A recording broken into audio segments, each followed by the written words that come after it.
আসসালামু আলাইকুম। আশা করি আল্লাহর রহমতে আপনারা সকলে ভালো আছেন।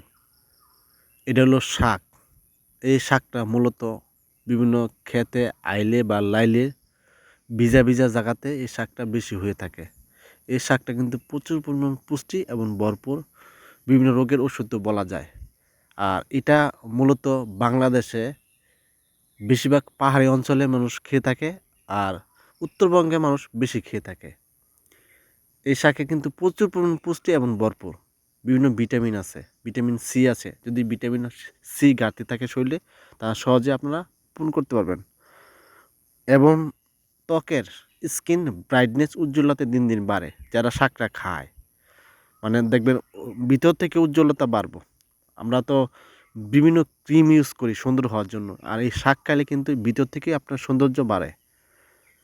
এবং যাদের খাবারে অরুচি, দেখা যাচ্ছে যত ভালো খাবার না সামনে থাকুক না কেন খেতে পারেন না, মানে খাবার খেতে ইচ্ছা করে না। আর যারা এই শাকটা খায় তাদের খাবার রুচি বাড়ে। যে কোনো খাবার আপনি খেতে পারবেন, রুচি বাড়বো। এবং দেখবেন অনেকে ঠান্ডা কাশি দূর করতে পারতেছেন না।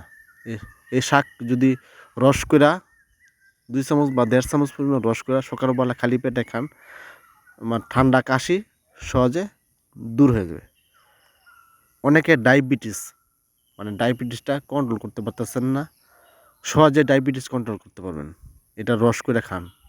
১.৫ চামচ বা ২ চামচ পরিমাণ রস ৫ দিন খেয়ে দেখেন, আপনার ডায়াবেটিসটা সহজে কন্ট্রোল হবে। আরেকটা জিনিস, যে পেটকে পরিষ্কার রাখার জন্য খুবই উপকারী এই শাকটা। পেট পরিষ্কার রাখার জন্য আপনি কীভাবে খাবেন? এটা আপনারা শাক হিসাবে বাদ দিয়ে খেতে পারেন। দেখবেন পেটটা ভালো পরিষ্কার থাকবে। অনেকে দেখবেন শরীর জ্বালাপোড়া করে, শরীর কামড়ায়, শরীর জ্বালাপোড়া করে, শরীর জ্বলে। এই শরীর জ্বালাপোড়া মানে জ্বালাপোড়া সহজে দূর করতে পারবেন। এটা কি করবেন? এটা রস করে খাইতে পারেন। ১ চামচ বা ১.৫ চামচ বা ২ চামচ আপনার পরিমাণ মতো ১০ থেকে ১২ দিন খেয়ে দেখেন, আপনার শরীরের জ্বালাপোড়া সহজে দূর হয়ে যাবে। অনেকের দেখবেন শরীর ক্লান্ত লাগে, দুর্বল লাগে, মানে শক্তি বৃদ্ধি করার জন্য অনেক ওষুধ খুঁজতেছেন, কিন্তু ওষুধটা পাইতেছেন না। এই ওষুধটা খেয়ে দেখেন। এটা আমি বলি কীভাবে খাবেন। এটা রস করবেন। রস করবেন আপনারা ২ থেকে ২.৫ চামচ রস করবেন। এই ২.৫ চামচ রসের সাথে আপনারা ২ চামচ মধু মিশাবেন। আপনার সুবিধা মতো ভরা পেটে খাবেন ৭ দিন। অনেকে বলতে পারেন তো আমার ডায়াবেটিস, আমি কি খাইতে পারবো?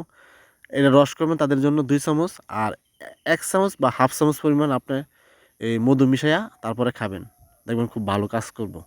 দেখবেন শরীরের দুর্বলতা সহজে দূর হবে, আর শরীরের মধ্যে আস্তে, আস্তে শক্তিটা বৃদ্ধি হবে। আর শরীরের শক্তিটা সহজে আপনারা দূরে রাখতে পারবেন ইনশাআল্লাহ।